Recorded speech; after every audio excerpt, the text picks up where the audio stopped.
Thank you for listening, watching, taking in the Jarrod Thomas Show podcast. I think we're on episode 13 already. My goodness. 13 already? This is going crazy. And this is Monique Lamoureux-Morando. I always give Anthony a hard time. I always say that, could you have a more Italian name, Anthony? How'd you two meet?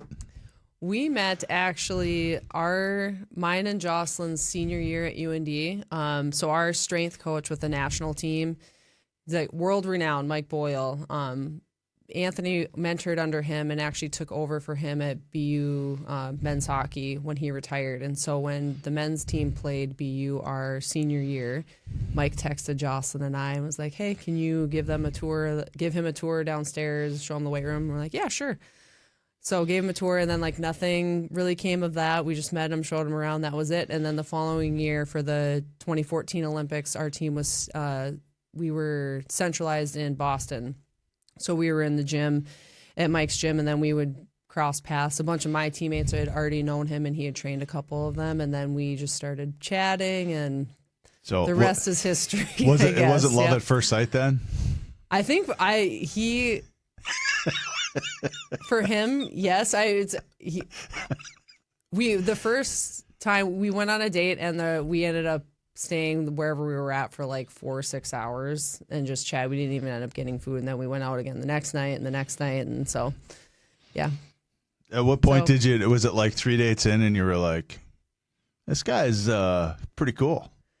Yeah, well, we had been chatting a little bit throughout that year, so when we went on the date, I think we knew we were interested in each other, and then after the first day, I think we just kind of one of those feelings where you just kind of knew it was probably going to go further than just one date. So, well, he is. I'm very happy he's in my life. He's one of the nicest guys I think I've ever met in my life. Well, I feel the same way. I'm happy he's in mine. So, and he doesn't waver. He's just consistent all the time. He is one of the most consistent people you will ever meet. So we're both very consistent, like our routines. Every morning, I get up at 3:45, and I get a workout in before our kids up. But then Anthony's up at 3:50, so we get up around the same time, and we both have our routines of what we do in the morning. He leaves at 5. I'm done by my workout by 4:45, 4:50, and he's out the door. But he's reading, he's writing stuff down, very consistent with his routine. So you won't find anybody that's more routine oriented, but he cares so much about the people that put in the work and put in the effort and that are consistent with what he does as far as at Sanford Power. So when people put in the effort, he really cares about them. So well, and there's still room there, by the way. So if you want to join us for working out at 5:30 in the morning, it's busy, but there is always room. It is. Anthony and I, we don't see Monique because you've got a lot of children you've got to keep track of in the morning. So somebody should stay home, and in the mornings, the way it works, they could figure it out if I left for a little bit. Yeah, Anthony and I and many others, but still room for more over there at Sanford Sports Performance or Sanford Power. So, Monique, the hockey stuff, I think, is kind of how you, safe to say, made your mark in the community, and then moved on. But of all of your hockey memories, Olympic gold and all the World Championships, all the things, what is your absolute favorite memory? Well, the obvious one would be the gold medal in 2018, but the roles that Joss and I played individually puts kind of a stamp on it for us. But then to know when you've worked, do you think 2010 we get a silver? We were certainly not the better team going into that tournament. 2014 we lose in overtime after giving up a 2-goal lead.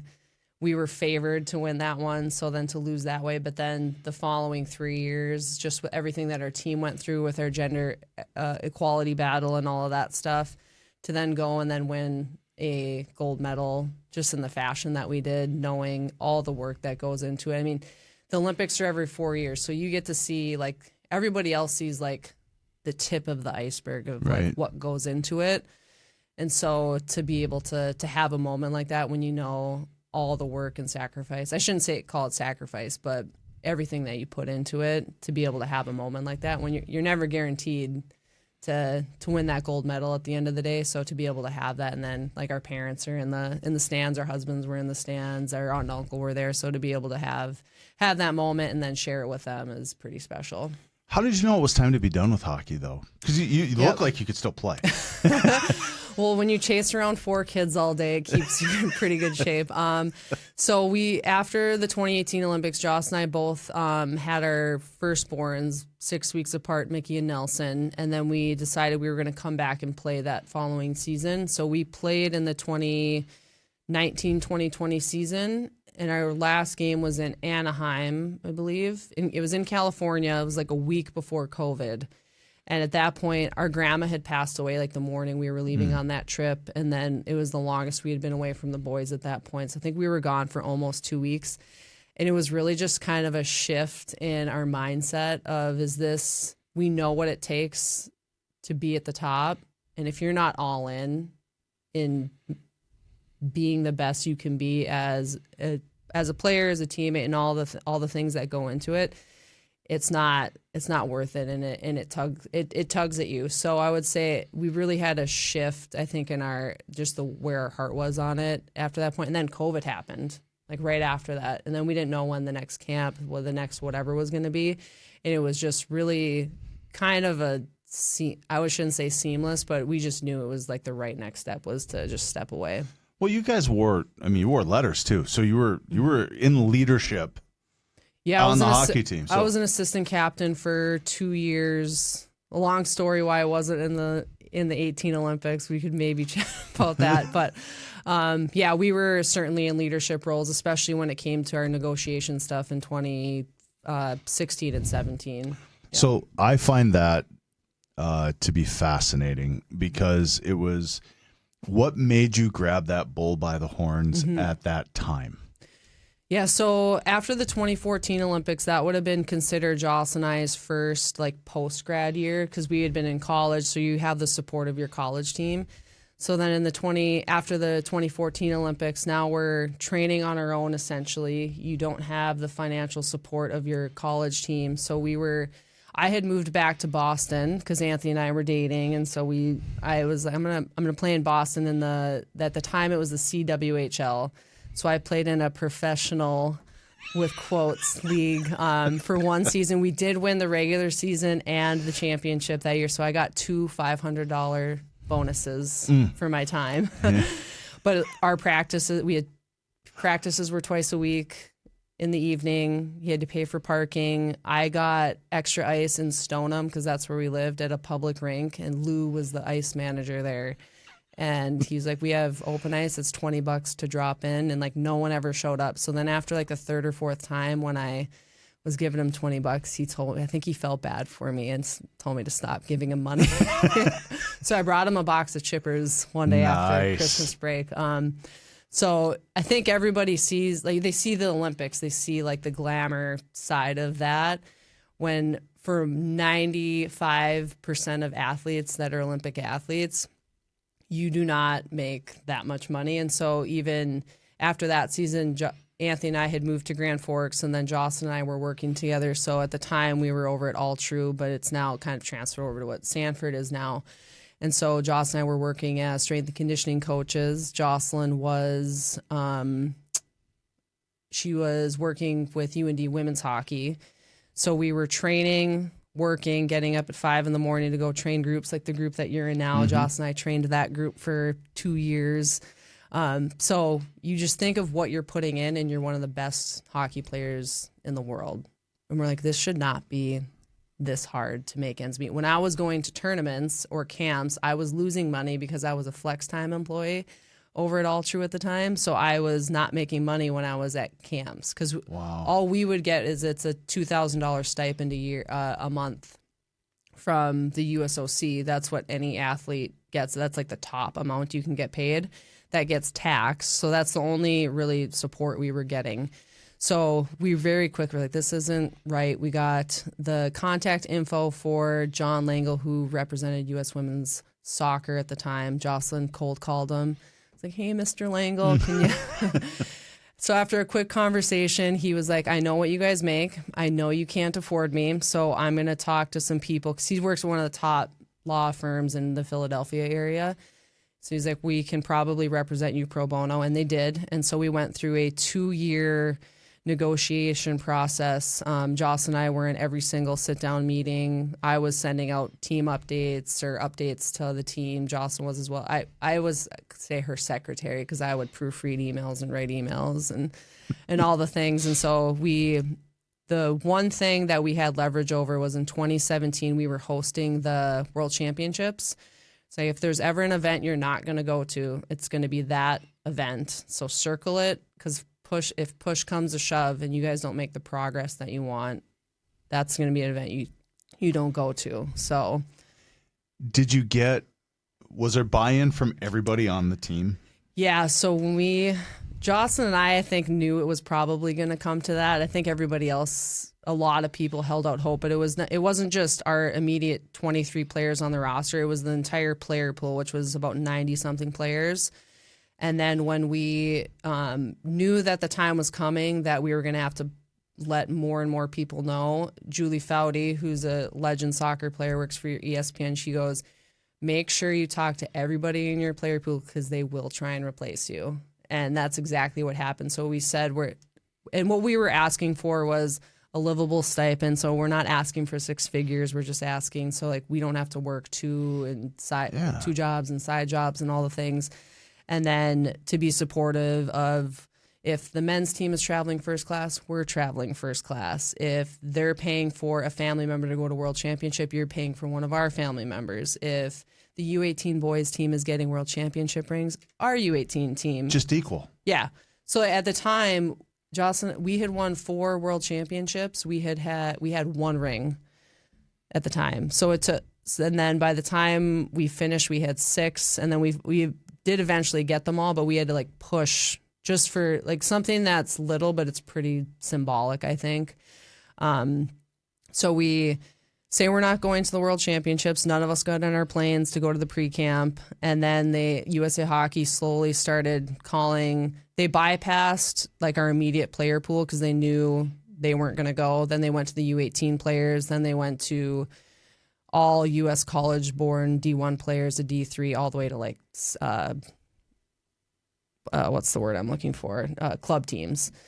So like really tried to replace. I think they only got like 3 to 5 players that actually said yes. Wow. But I think the message resonated because for us, like so at the end of the day, we did sign contracts. We showed up a day before the tournament started, had 1 practice together, went on undefeated in the tournament, won in overtime in the World Championship. So when you say like proud moments, that's like a close second to the gold medal just because of everything we went through to get to that point. Because we went to a 12-hour negotiation meeting. 11 of us went to Philadelphia in a boardroom negotiating with USA Hockey, sitting across, had a handshake agreement at the end of it, went back, the board rejected it, and then it went to like another meeting, and we eventually meeting of the minds and signed a contract and got a historic deal done. But I think everything that's happened to women's hockey in the last 6 years, like that moment, I think was like the springboard for everything that's happened since with the PWHL.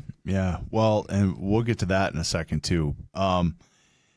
So then how disappointed were you when the UND hockey team pulled so we were it's like the timing of it is just mind-boggling because we flew into our World Championships, we signed this historic deal, and we land in Detroit, and then we find out the women's team is cut. The timing of that. So we're there, and then Susanna Tapany and Michelle Carvinen, who were on the team at the time, Carvinen wasn't, but Tapany, and there was 2 or 3 other Finnish players that are on UND's roster, and they're like, we don't have a team to go back to. So like obviously, and I was the volunteer assistant at the time, Jocelyne's their strength coach, but just the timing of it was really, really sucked. Yeah.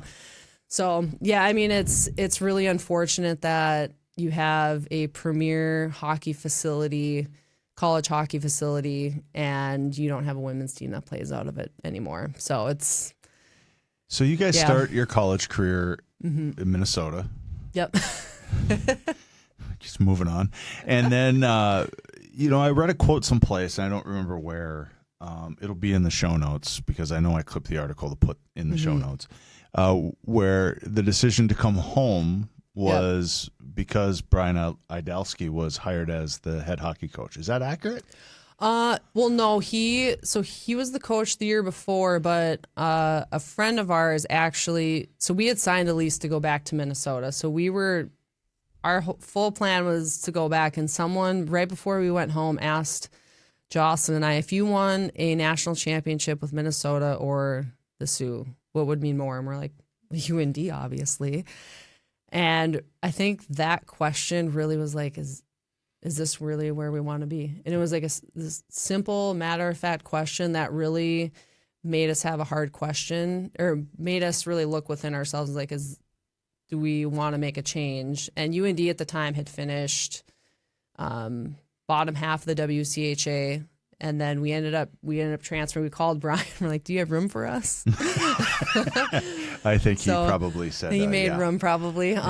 So we ended up, but that was when you had to no transfer portal, so we had to redshirt a year. And at the time, online classes were just becoming a thing, so we had to find out if full-time online classes would be considered fully like a full-time student. It was. So during the 2010 Olympic year, when we were training with the national team, we had to take full-time online classes that season to stay eligible before going into that next year. And that year, UND, I think they finished last in the WCHA that year.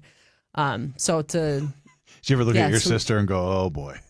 And we knew we had our work cut out for us, but it was for us is, do we want to go somewhere and like make a mark and turn something like a team that's not that good and make them into a contender for a national championship? And that, I mean, by our senior year, we lost to Minnesota at the last minute of triple overtime to go to the Frozen Four, and we lost. Minnesota went undefeated that year, and obviously won the national championship. So we were like this close. So to know make it that competitive within 3 years was pretty special. When did you and your sister realize we're pretty good at this game of hockey? I mean, we played boys, obviously, growing up, and then we played through Bantam. So we actually played 3 years of checking, and then we did a couple girls tournaments in Minneapolis, and that was like our first taste of girls hockey. And then we started getting recruited by Shattuck, and we knew we were going to have to transition to girls hockey. We went from Pee-wees to Bantams, being the middle size of the pack, to being the smallest on our team within 1 year, once all the boys started hitting puberty. And we knew we were going to have to transition, so we were actually planning on going to Notre Dame in Wilcox, Saskatchewan. And we got a call from Gordy Stafford, who had been coaching on the boys' side at Shattuck, and then they had him switch over to the girls' side, and he went to bat for us with a financial aid board, and he ran to the nearest phone because he didn't have a cell phone to call from, and called my mom, and the rest was history. So went on to win 3 national championships at Shattuck, and loved that place with all my heart. So speaking of Shattuck, so your freshman year, you're good for 113 points. Sophomore year, 116 points. Junior year, 135 points, and then the senior, 134 points. 2 of those years were as a defenseman. So, yeah, I did it at 2 positions besides. Mm-hmm.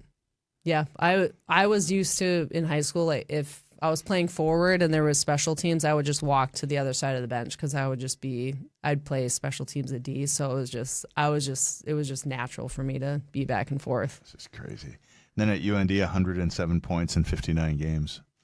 That's not bad, Monique. Not bad. Yeah, that's pretty. Over half of those were at D, I think. I started each year at forward, and then by like November, sometimes a little earlier, I was back at D. So. Besides the fact that you could certainly play D, do you think it made it easy for coaches because it just meant more ice time normally, I would assume? Yeah, I think for them it was where I fit best with what the team needed.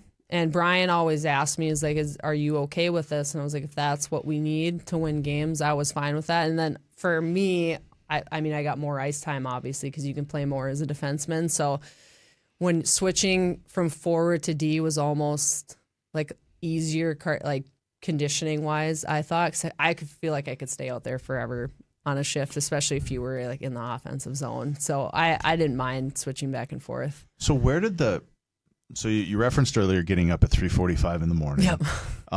So that discipline has obviously been around forever. Growing up in a house of, I think there was 6 of you. Yep. I believe it was 4 brothers and then you and your sister. Yep. So our ages, just for context, so we just turned 36. So the ages are 30 at the end of the summer after all the birthdays have happened. It'll be 36, 37, 38, 39, 41. Crazy. I should have said 36 twice, but yeah. Yeah. Mom and dad it feels like they had a plan. Like, we're going to get this done. My kids are 6, 4, 3, and 2 next week. So I'm getting it now, but I can't imagine adding like twins to the mix. I can't even imagine. Do you think you're done having children? Oh yes, we're done. Yep. That's not. Yep. All done. It's good after good at 4. And I love the names too, because Anthony, as you referenced, is from Boston, and the names of your children reflect that. Yeah, Mickey, we were watching it. Did Anthony explain that already? No. I've heard him. He talks about he just references a kid. Yep. Like when he's coaching in the morning, he'll just talk about one of his children. So he lets the names out, and I just kind of stand there and I just kind of smirk a little bit, because I'm like, that's how you know that you're from Boston. Besides the Ka and all the other things he does. Well, our Mickey says he has that R sometimes when or the lack of it, I should say, sometimes. So. Yeah, that's great though. Okay, so back to this. So you're playing. So I'm interested in the mindset though, because it can be you play Pee Wee hockey with boys, you excel. You play Bantam hockey with boys, you excel. And like you mentioned, at some point, I'm sure you and your sister looked at each other and said, "Okay, we probably have the skill to play at the high school level." Yep. But eventually they just start running at you. Well, yeah, it was more of just protecting ourselves. Like, you're going out there to go and score and play well, or you're just going out there to not get run over. The thing. So right, and unfortunately, you can't snap your fingers and be 6'2", 185 and be ready to go. Right. So take me through the mindset of, okay, so the transition's coming from boys hockey to girls hockey, but you're from Grand Forks, North Dakota, and there has to be some moments where you're thinking to yourself, my God, we go to Shattuck, both of you excel. This is not, your statistics don't poo-poo your sisters by any stretch. Very, very nice as well. And then USA Hockey comes calling. Yep. And then, so at some point, do you ever have that moment where you're like, man, can I do this?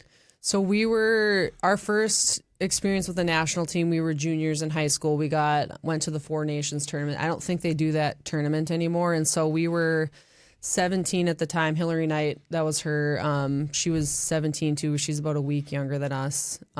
So we go to that tournament, and I think I played 6 shifts the entire tournament in 4 games. I think it was 6. And I remember that because I was pissed. I'm like, there was 2 games I didn't even get both games against Canada I didn't even play. And so some of the players were probably like, who do these young kids think they are, just coming in, going to get some ice time? But I think for us, like, it was a great experience for us, but like, we weren't satisfied with just being there.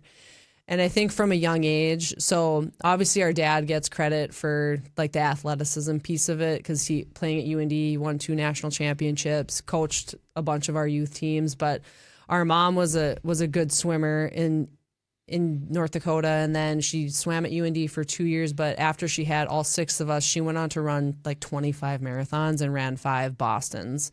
And so her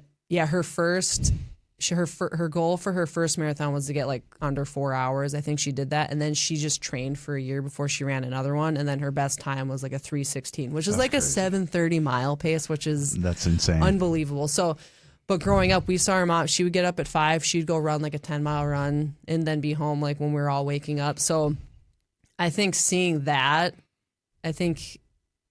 just quietly was like, oh, she's getting her workout in, she's getting up early. And so I think to see that growing up, I think just showed us that if you want to be good at anything, you have to put in the work. And I think motivation is an overused term, and it's more discipline. If everybody can get motivated by something, but eventually that motivation is going to wear off, and it's the discipline to when you don't want to wake up early. Like, I don't like getting up at 3:45 every day.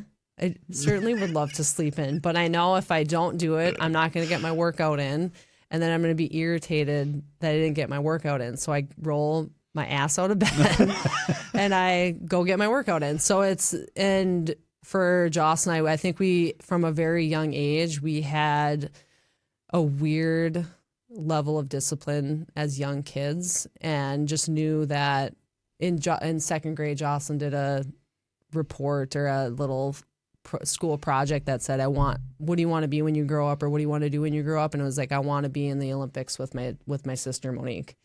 And so from a very young age, we knew that that was like our goal.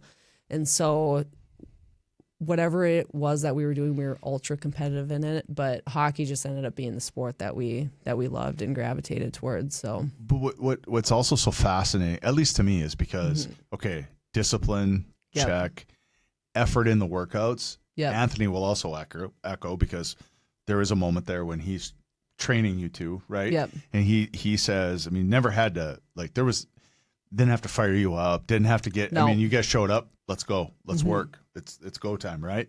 And that's not present in everybody. So, but the part that I find to be very interesting is that you have the goal. All right, this is what it's going to take to accomplish the goal. Check. Okay, got it. In between there, though, you're in board meetings. Yep. With these are very intimidating situations for most people. So you're sitting in those meetings and you're not backing down. Yeah, I think as far as effort, I will say that's something our dad instilled us. Like, whatever it is that you're doing, whether it was homework or an activity, like you put your best foot forward in whatever it is you're doing. I don't care what it is. You give your best effort every time. And so that's just something our dad instilled at us at a young age. But when it comes to the negotiation piece, when we were going through like the 10 days where we didn't show up to camp, and we're in phone calls, we're in meetings, we're having to jump, like we're getting our workouts in, and we're training and doing all the things that we need to do, but also on the side you have all of this going on. And so being able to compartmentalize was a big thing. But showing up in a boardroom and you're sitting across from people that clearly at the time did not respect the effort and time that you were putting in, and it was not reflected in how they supported us. And then at certain points there was outright like lies. And then there was a lawyer that was representing USA Hockey at the time, and he pretty much just at one point said, "You should just be grateful."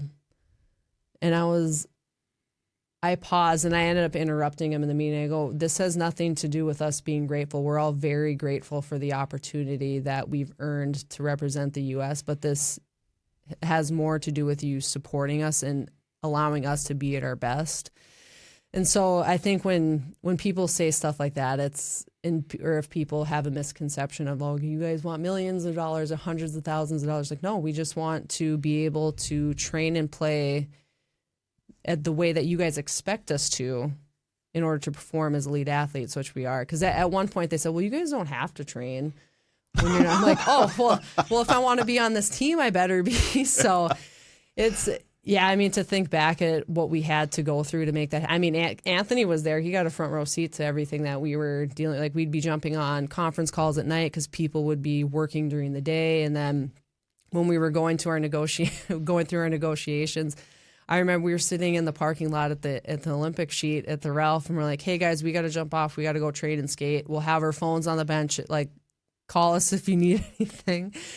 And then you have players would be getting their workouts in and would have their AirPods in, like listening in on calls. So it's just because we're like, hey, if we sign these contracts, we have to be ready to go. So you have to make sure you're doing all the things you need to be doing as an athlete to be ready. Because if we show up to this tournament, we need to effing win it to prove a point. So I mean, to think back. And then there's like the media piece of it, because the media was all over it. I think we were on the Today Show, like Fox News, CNN, all the major outlets, and there was 5 of us that were designated as like media people, and Joss and I were 2 of them.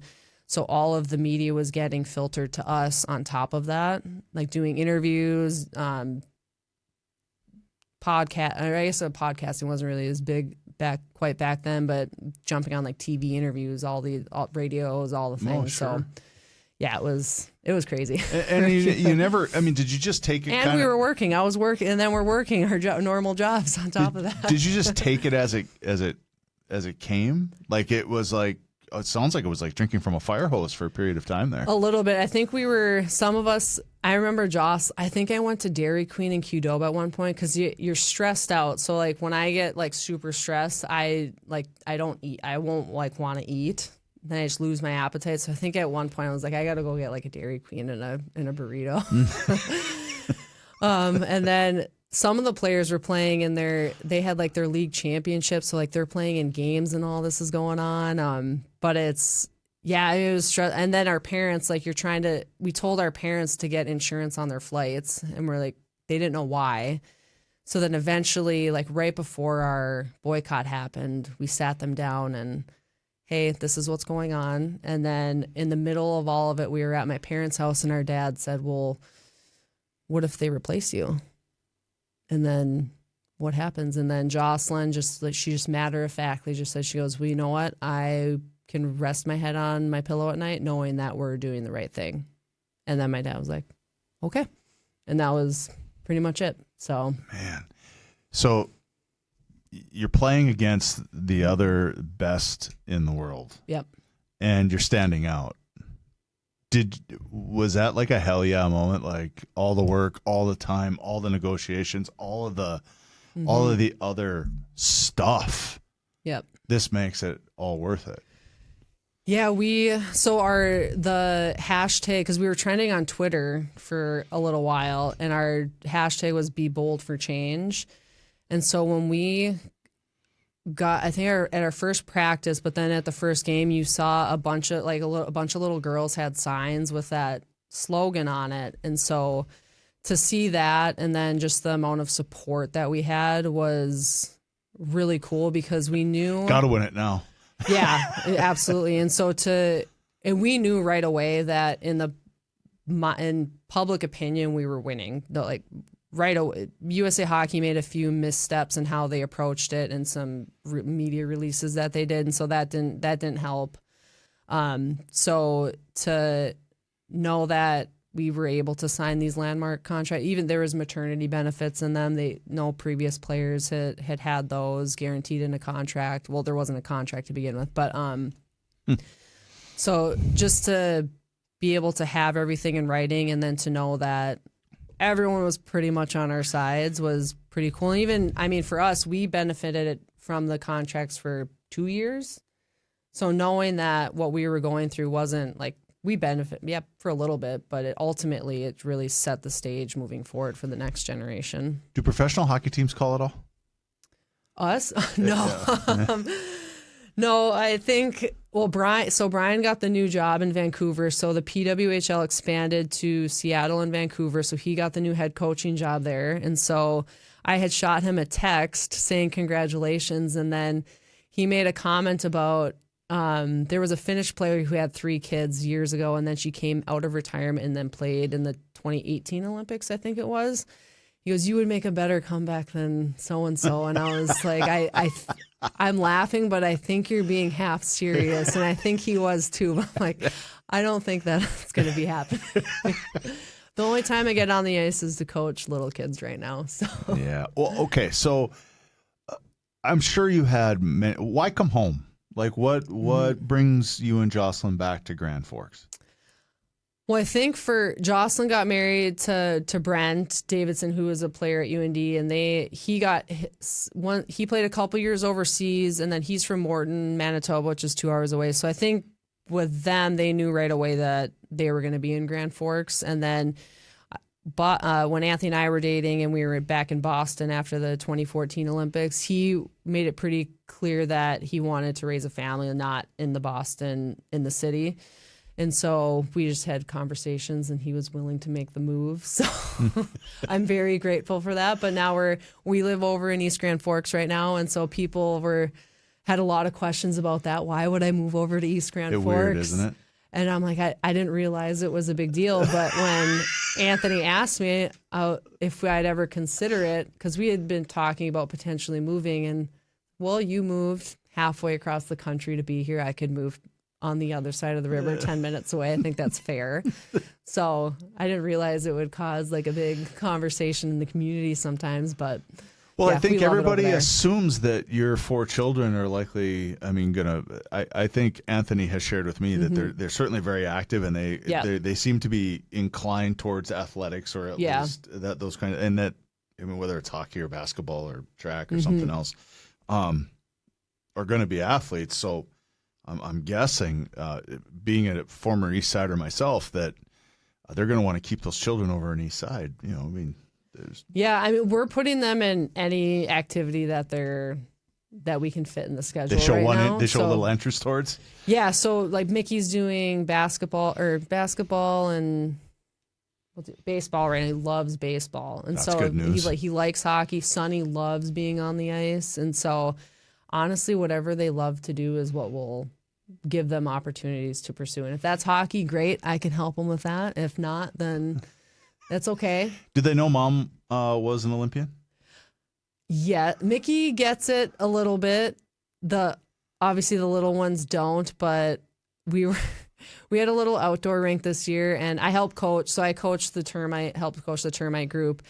And so one of his friends was over, and it was a funny story. He goes, "Mickey's mom, you're not very good at hockey." I go, "Oh, really?"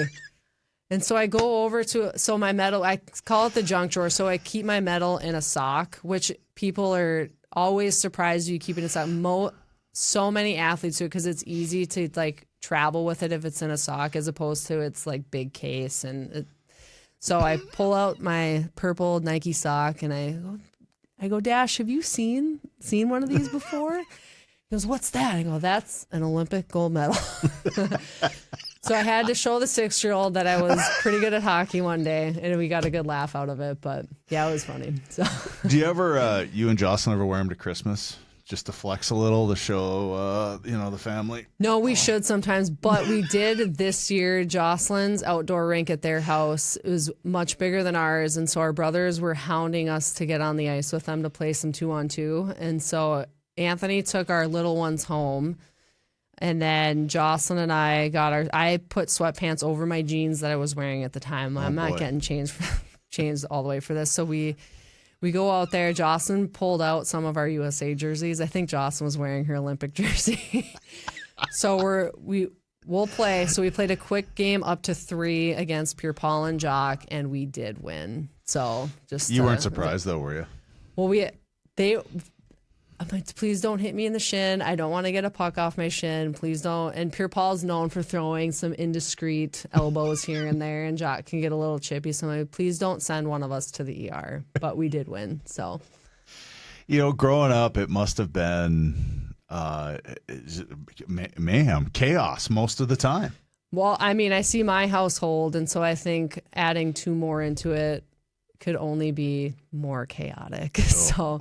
Yes, it was fun though, because we always had someone to play with. I mean, Jocelyne and I, obviously being twins, it was like a built-in best friend for us growing up. So Sure. I don't know what it's like not to be a twin. So even as a kid, we never really felt that like true boredom of being by yourself, because we always had each other, and that always made our situation unique in whatever it was we were doing. Because if we were playing on boys' teams even we played, I think, on a boys' team for soccer, and then played baseball as well. So even in those situations, we still had each other in everything that we were doing. You're a pretty good cross-country runner, too. Yeah, we were. Our mom wouldn't let us play football, so she goes, "You guys are going to run." So we ran. We were on Central's varsity cross-country team in 7th and 8th grade. And then Jocelyne was our 8th grade year. She was like the number 1 runner on the team, 1 or 2. And then I was like 3 or 4, I think. She was always like a little bit faster than me, but she was all state, I think, both years. I think I was all state our 8th grade year, but we could run like a 6-minute mile or like a 5:30 mile, and I certainly could not do that today at all. Well, you're also a little bit older. Not a lot older, but a little bit older. So the Sports Illustrated body issue. Yep. So I'm guessing, how does that, did they just approach you and say, "Okay, here's what we would like. We'd like for you to get discreetly naked so the world can see you"? So the top players, probably most players now all have agents. And so at the time we had an agent, but Hillary Knight had done it the year or 2 years prior just on her own. So it was just her. So we would always kind of joke about it. Oh, if we got an invite to do it, we would do it.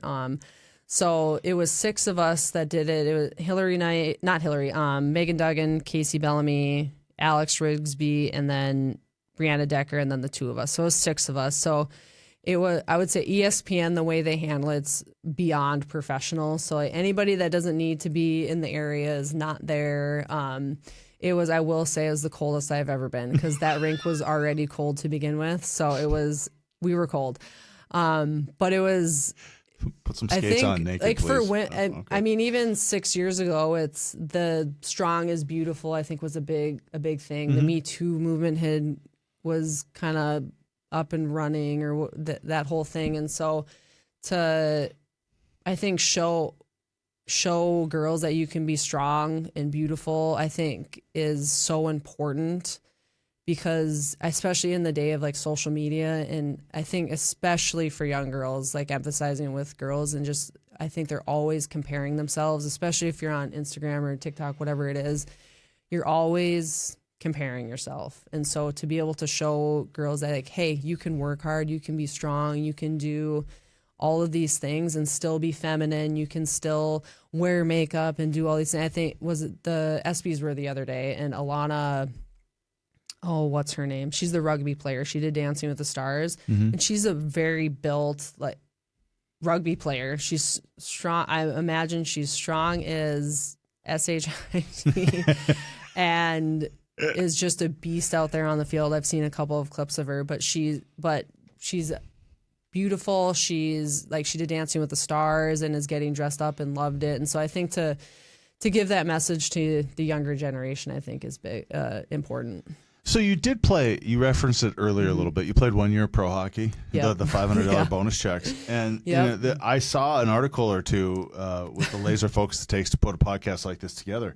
And you got in a fight, or at least that's what it was. Now, we were talking a little bit before we started, and Monique was like, well, I don't know if it was a It was fight. not a fight. It was, I got this 2-game suspension for it, though, and had like what did the player safety meeting or whatever you call it, and had to be on the phone, and they told me I got a suspend. I'm like, why am I getting the same suspension when I didn't even start it?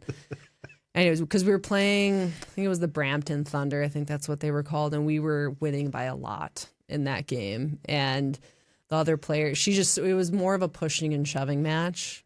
So helmets were not taken off. How does it start? I think she tried. I think she tried to step up on me as I was dumping the puck in or something. I honestly don't. I remember where it was on the ice, but I don't even really remember how it like transpired. And it was a bit of pushing and shoving, I would say, aggressive pushing and shoving.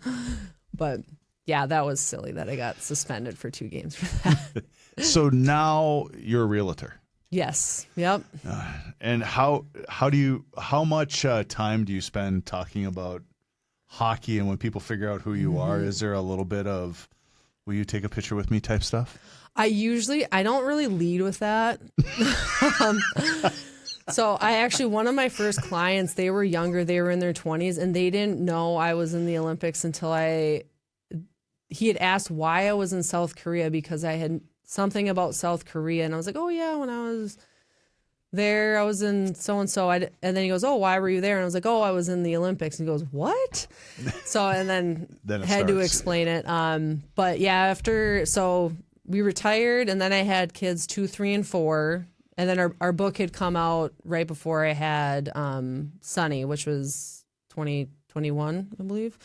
Yeah, so our book came out. So we wrote a book in that time frame as well, Dare to Make History, and then had kids 2, 3, and 4, and then after we had Ralphie, he's not named after Ralph Engelstad, just to preface that. So many people ask that, and he's actually named We Like the Christmas Story, and Mickey, our oldest, said Anthony convinced him that Ralphie was his brother.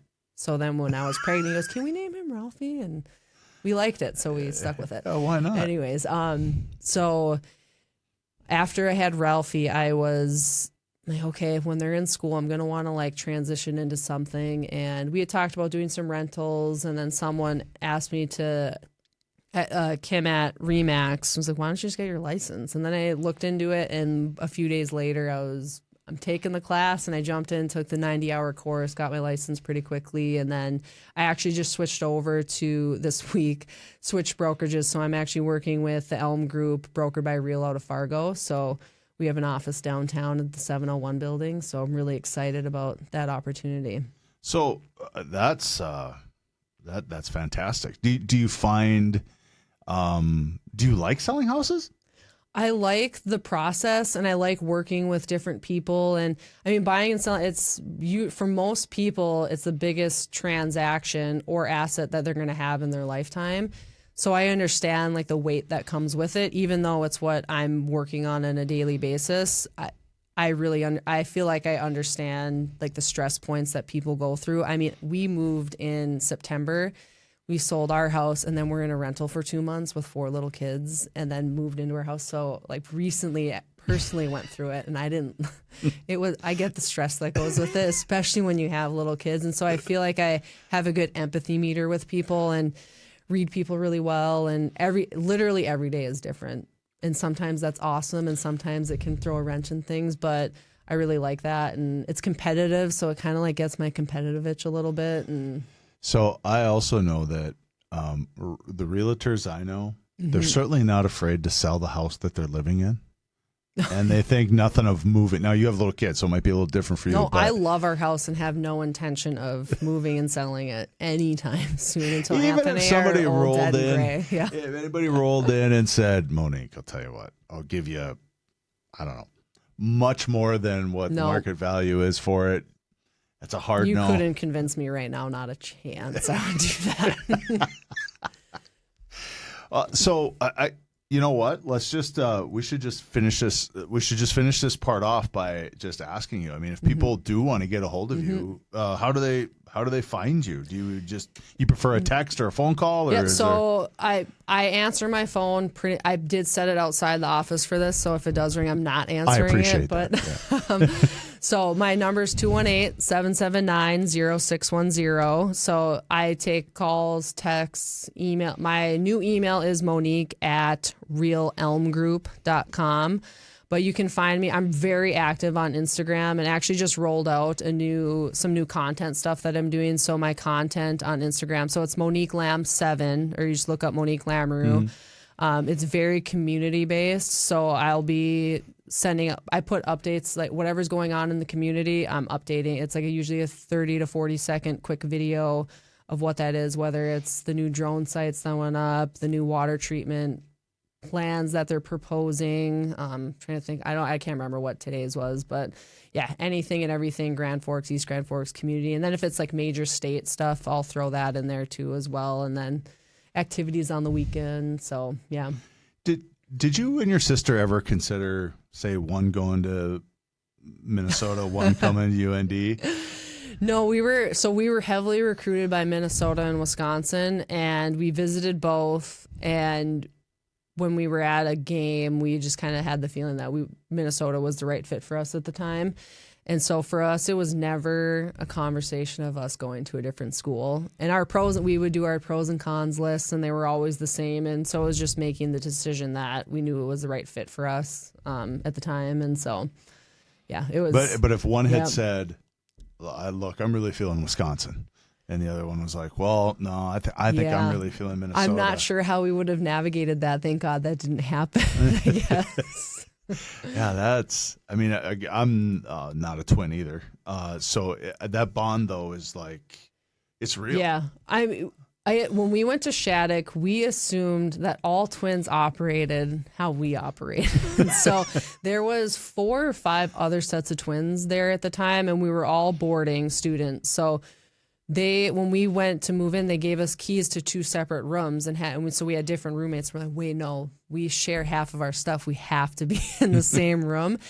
And they told us, well, we just assumed you didn't want to because none of the other twins want to room together.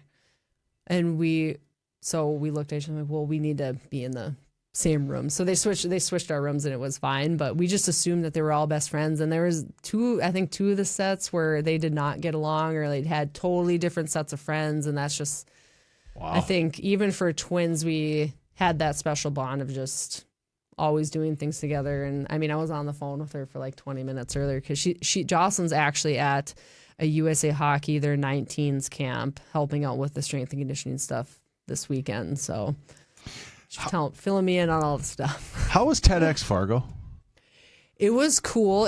So Jocelyne and I have done a lot of public speaking stuff, but it's been with like corporations, teams, you name it, the types of crowds, big crowds, really small groups. We've pretty much done it all at this point, but that was very different in that it was a timed, I can't remember what the time, maybe it was 10 minutes, and it had to be a concise speech. So no kind of we always kind of play off of each other when we're talking, and we always tailor the message to whoever we're talking to. I think have a very good knack for that. And so we worked with a speech coach for like a month going into it, and so actually practiced it and got coached on how to deliver a speech like that, because it's a very different setting than for most. Well, it was a full room. I mean, you can, again. Yeah, it was over 2,000 people. I think it was sold out. So it was a bigger crowd than what we've done some bigger crowds, but that was one of the biggest crowds we've spoken with. By the way, you find all this stuff in the show notes, to include Monique referenced a book earlier, a way to buy that's in the show notes. So all that stuff is there in case you're wondering, what's that book again? It's all in the show notes, I promise you. But what I thought was impressive was you couldn't tell that it was rehearsrsed, which is a good sign. It's a good speech, right? The second thing that I thought was interesting is it looked like all the other TEDx talks that I've seen. And then third, I thought the message was pretty amazing. You have a foundation too? Yeah. And so what do you do with the foundation? So it's called the Monique and Jocelyne Lamoureux Foundation. Very simple. It's geared toward, most people assume it's towards athletics, but it's actually geared towards serving underserved communities or in the youth space. And so we do smaller donations around the community. We've done Giving Hearts Day. We've donated $5,000 to $10,000 the last 5 to 7 years to the Grand Forks. That's not small. Yes, it is not small, but we do donations here and there. It's the Grand Forks Foundation for Education. So we helped start the Giving Tree with that. So it's basically, it cuts all the red tape for social workers or teachers, where if a kid needs shampoo and conditioner, toothpaste, just everyday needs that people just assume are being met, there's a large amount of people that those needs aren't met. And so if you can eliminate some of those things for kids, it's easier for them to go to school. It's just eliminating certain barriers for them. And so we helped get that started. Feminine products, we actually partnered with, oh my gosh, who was I can't remember which brand it was. Oh, they donated a pallet of feminine products for us. The first year that we did it. I'm going to kick myself for not remembering what the brand was. It was always. So to be able to help kids, I know we've helped with the school lunch program, have donated to that. So kids, I mean, one of the biggest, if you go to school hungry and it's awful. You're not going to learn if you're hungry. I know how I get when I'm hungry. And so just to be able to help kids with everyday things is, I think, special for us. And we did a lot of work with Comcast in 2017, 18, and 19, and worked with their Internet Essentials program. So we did events all over the country in major metropolitan areas. And so we would do giveaways at schools. They would do laptop giveaways and internet access. They would give them free internet access for 6 months. And so that really kind of inspired us to get our foundation started, because we're helping all of these communities, or being a part of this program that's making a difference for these kids. What are we doing for our community? And so that's kind of what kickstarted our thought to do that. Do you think coaching's in your future? I know you mentioned like termites and stuff, and that can be a little bit like herding cats at this age, right? It certainly is. Yes. Yep. But as your kids get older and they get into their own stuff, and mom looks around and she might have a little extra time to herself, do you see yourself getting into coaching? I see myself continuing to coach my kids' teams right now. So as they move up, I'll probably continue to move to the older age groups and coach. I know I've been approached to help with like some USA hockey stuff, but it's just right now time just doesn't allow. And if UND if they still had a women's program, I would certainly think I would probably would have taken the coaching route because I was a volunteer assistant. Yeah. The year that they got cut. So that probably would have been an easier route into coaching. But right now I'm happy with coaching youth teams and helping little kids. And then, as time frees up, I hope my real estate stuff gets even busier. And so that keeps me pretty busy right now. So I'm hoping to continue to grow with that. So your brother's been on the pod on the day that it was announced. I mean, he obviously knew, but it was announced. We're waiting for. Is he back yet? They got canceled in Philadelphia yesterday, so they were in Philadelphia for the afternoon. They ran the Rocky Steps. So Anthony's favorite movies are Rocky, so they gave him a FaceTime call when they were up there. So I think they're en route to Fargo right now, if they haven't already landed. So he was here the day of, and then the part that people don't know is that after we got done recording the pod, we went to the conference room here, and he flips open his laptop, and he says, "Hey, let me show you how I got this job." And the analytical brain is on point. My God. He, I think, lights up probably. You probably saw a twinkle in his eye when he started talking about that. I think for Phil, to have a career like that, but then to have the foresight to know, okay, like I have had a long career, but I know there's life after hockey, and to have the foresight to start working on the analytics piece the last 2-3 years of his hockey career, is certainly why he got this opportunity. And so you see so many players that retire after even whether it's a short or a long career, and they don't know what their next step is. And I think female athletes are much better about that because they're not, it's like, at one point your athletic career is going to end and you're going to have to likely get a job. So I think it hits male players harder in any sport, but to have that foresight and to know, okay, I'm going to have to make this transition, and to really just step into it 2 feet in as soon as he retired, to be able to do that is, I think you don't see a lot of players able to do that. How do you like the TV analyst stuff? I enjoy it. So I do mid-co, I do the men's hockey, I do pregame shows on Fridays, intermissions, and then postgame wrap-up with Taylor Budge. And there's 3 or 4 of us that are in the rotation for the game. So I do 6 to 8 games a year, and I actually really like it. I hope I can pick up a couple more games this year, but it's color commentate. The amount of research and homework that goes into preparing for those is I wouldn't have the time to do that, but I've done it with some women's games. So I actually did some of the Beijing Olympic Games. I did 2. I flew into Stanford because it was in studio. We weren't allowed to be in China. So I called 2 games with Kenny Albert, which was really cool. Wow. So to be able to do that with who called our gold medal game in 2018 was pretty awesome. And then his voice, you might not know what he looks like, but you know what he sounds like. Absolutely right. So that's pretty cool. But to be able to just be involved in hockey in a little way at the Ralph is pretty special for me. And it's honestly, I like getting to the rink way before everybody else, and I just sit there after momming all week and just this is take a breath, and I get to talk hockey and be around some adults, and I love it. I'm in my element. I'm back. Yep. I'm back. So, she's still there.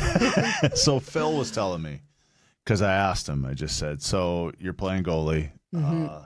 The family's having a pickup game at Thanksgiving. Yep. And I said, how do you stop your siblings? And he went right down the list. Yep.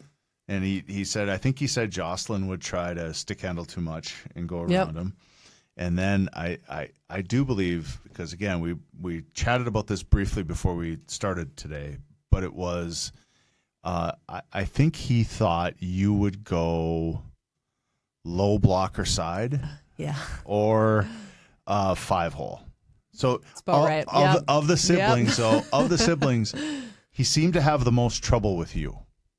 Oh, really? Yes. You didn't tell me that before we got on. Right. He seemed. I'm gonna pat myself on the back for that. He seemed to think. He's like, yeah, Jocelyne. She wants to handle the puck too much, and then he actually. The way I understood it, or the way that I perceived it was, the brothers, the male siblings, were almost a little bit easier for him than you and your sister. Yeah, I think Jocelyne and I always say that we were the better of the players because we took the best pieces of each brother. Even with Phil, though, like to take his mindset and his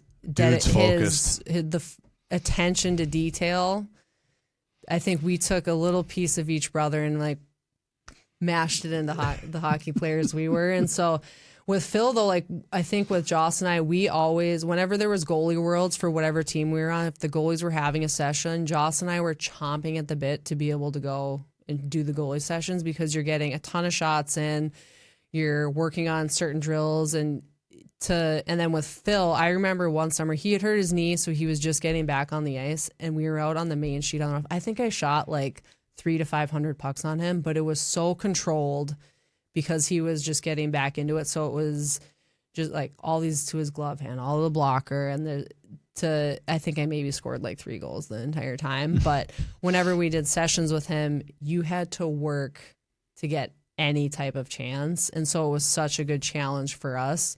And then for him, he would always talk like, this is what I'm trying to do. This is why. And if you're trying to score, like he would give us tips on that. And then he knew female goalies were shorter. So he's like, goalie, if she's doing this, you can like, look at these spots. And so Jocelyn and I think had that little advantage of just having enough goalie knowledge to be able to know where to look on goalies and to, I think, just give us a little bit of an advantage on scoring. Other than Jocelyn, who's your favorite sibling? Other than Jocelyn, I'm going to plead the fifth on that. I love them all. I love them all dearly for different reasons. Monique, again. But it is awesome to have Phil back. So we're excited that him and his family and the kids are going to be back. And it'll be, I know my dad's probably just tickled that all the kids are going to be in the same, all the grandkids, all 17 of them are going to be within driving distance. That's crazy. Yeah. 17, 13, no, 14, 6 and under. Holy cow. Yeah, it's a lot. Christmas has got to be just, how many trees? 4, 5? Well, it's chaos for a little bit. So I think now that the youngest ones are, so Ralphie will be 2, Adeline, Jocelyn's youngest, she'll be 2 in February. We're out of like the infant stage unless someone else pops one out. Well, then there's Merrick, she'll be 2 in December. So now we're out of like the diaper, like baby phases. It's a little bit more controlled chaos, maybe. I should. It's chaos. So. Just the presents and all of the different.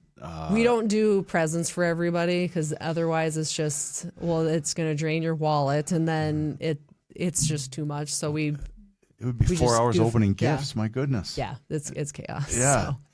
So but I want to say thank you for doing this. I hope you wouldn't mind doing it again at some point. Would love to. Yeah. Would love to. Got to get Jocelyn on here. We get a little more banter. Yeah, we'll get Jocelyn in here. In fact, it would be an absolute blast. I'm not quite sure how we would do it, but if we got all of you in here. Oh gosh, all 6 of us haven't been together. We were together last year at Pierre Paul's house. But the kids and Kelly, his wife, were still back in Austria. So the 6 of us were together, and that was the first time in a few years. But all of us with all of the kids have never been together. So we're going to try and hopefully can make that happen before the school year starts. So that is crazy. Yeah. The coordination of like 50 people on a schedule is not easy. I always have one more question. Do you miss hockey at all? Like the being in it and seeing the world and doing all the things? I don't think it's so much the hockey portion of it as like the teammates and the camaraderie. I think that's what everybody kind of misses. The way that Jocelyn and I, the way that we trained for so many years, you have to be 100% invested in that. Otherwise, it's just not that fulfilling. And so I don't think like the grind of it. I don't really miss that. I like staying in shape and working out and like getting after it here and there, but I would say when we stepped away, it was kind of on, I mean, COVID happened, so it was like kind of on our terms, kind of not on our terms, but that is what it is. And so I think we were just ready, and it's just a different stage in our life. And so, like, I certainly miss some of our teammates, and we keep in touch. But so like Brianna Decker is getting inducted into the Hockey Hall of Fame in November, and so I think a couple of us are going to try and go to that. So just to be able to get together with teammates, which doesn't happen that often, is those are time. I think that's the thing, the teammates and the memories you make and the laughs and all that. You know, your brother, he shows up for our little 5:30 group. Yep. And which is like a team. it is absolutely, it's like a team. Yep. Absolutely. And you know, Anthony, of course, knows. Anthony loves training you guys. So it's not easy to get up 5 days a week to go to work at 5 a.m. and he loves training you guys. And he shows up ready to go. Like, oh, yeah. Okay, here's what we're ready. doing. Today's circuit, by the way. He said you guys had a good workout this morning, too.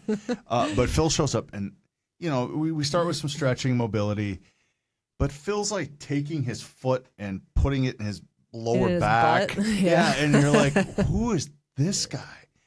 And, you know, Anthony keeps calling him Phil, and your brother, like, keeps to himself. I mean, you guys didn't know it was Phil? No. He's not standoffish about it, but he started wearing gear with, like, the number 1 on it. Oh, yeah. So I finally said to Anthony, I said, who is that? That's Phil. I got that part, but Phil who? And then he said, Phil Lamoureux, or JP Lamoureux. And I was like, no way. So I started talking to him a little bit, and he, you know, the thing about your brother too was like, he was like, yeah, I wanted to play till I was 40. That was a plan. So that's exactly what he did. Yep. And then we talked about the flexibility, and we talked about all the other stuff. And he's Gumby. Oh my God, he's fanatical about it too. Yep. It's crazy. To have as long of a career as that, you have to have a certain type of discipline and mindset to be able, because training in the summer can get very monotonous. It can get to be dog days of summer, you could call them, and just to know, like, hey, I'm going to put in my summer training and to be able to be in shape. And as you get older, you have to be more dialed in with that to stay healthy and to keep up with the young ones. And it takes a special type of mindset to be able to do that year after year. And so kudos to him to be able to do it till he was 40, especially at that position as well. It was a little unclear online, and I guess I could have done a little more research. Were you at Shattuck at the same time as Sidney Crosby? Nope, he would have been 2 years ahead of us. So we were there with Jonathan Taves was a senior our freshman year. Kyle Okposo was there. Trying to think. Nathan McKinnon was after us. Derek Steppen, we were graduating the same class as him. So there was a handful of NHLers that were there when we were. So, and then, our team, so my senior year, junior and senior year, so myself, Jocelyne, Brianna Decker, and Amanda Kessel were on the same team for 2 years. So it's a pretty good. Was there any goals scored there? Just a few. So then to think, like, the 4 of us played in 2 Olympics together. So, and we were all in the same power. We were on the same power play our junior and senior year. So it's pretty good power play. I would say there's not a lot of coaching there. Just you guys go out and do your thing. Monique, thank you so much. I appreciate it. It's a pleasure and glad. Yes. You know what got me out of the house for a little bit on a Friday? Well, glad to come. Anthony was, he's a little bit proud of himself. He's like, yeah, I'm going to go home so she can go to your podcast today. I say, yeah, here, husband of the year, man, husband of the year. So she can go to work. Yeah. And then she's got to work afterwards. So, there's that going on. But that's all joking aside, though. He is the best, I will say. I'm telling you, you should come hang with us if for no other reason than you get to meet Anthony. And it's pretty cool. Yeah, I think you would like it. Maybe we'll see just you. listen to his accent because that's entertaining. Oh, it is. It is fun. This morning he was a little upset because I think his mother took his sister on a nice vacation somewhere and he didn't get to go. Oh, you know what? I did see that they were somewhere right now. I don't know where it is, but there was a beach and an ocean. So yeah, and so he I said, how come she didn't take you? And somebody pipes in and says that apparently Anthony's sister is attractive. That was right. So one of the other people training said, well, I mean, have you seen his sister? And of course, I haven't seen his sister. Why would I go? I didn't even know he had a sister until that moment. And then Anthony goes, Psh, she's like a supermodel. So then I asked if she had Instagram, and he, of course, lost it at that point. So, and then he was at dinner yesterday, and I asked him if it was at like 3:00 in the afternoon, and he started laughing. He says, as a matter of fact, it wasn't much later than that because you know, you guys are getting, when you're rolling out of bed at 3:45 in the morning. Mm-hmm. Yeah, the nights. The night is young, but we probably, I stay up. I try and go to bed by 9. It never happens. So I'm telling you, it's the greatest thing in the world. I'm an early riser as well. I used to do morning radio for 1,000 years, and I can't get out at 4:30 in the morning. It's looking around if I'm not up before, and it's the best time of the day. If you ask it's a me. great group. I when Joss and I trained it, loved the group because it's a group. No one's getting up that early. People that are getting up that early to go get their workout in have stuff to do, and you're disciplined if you're going every day. And so it's a group of people you like to be around that have a great mindset, and yeah, it's fun. So yeah, it's a fun group. It's a fun group. I probably don't even know anybody that's really in that group anymore. Well, so it's transitioned over the years. We got to get those Anthony kids a loves little it. older, and then maybe by the time you're in your early 40s, you can come back to working out with us over there. Mickey can handle the morning. Yeah, there you go. The oldest can play a parental role is what I'm trying to say. Thank you for this. No problem. Happy to come back at some point. Oh, absolutely. I can't wait. Monique Lamoureux-Morando right here on the Jarrod Thomas Show podcast. Thank you.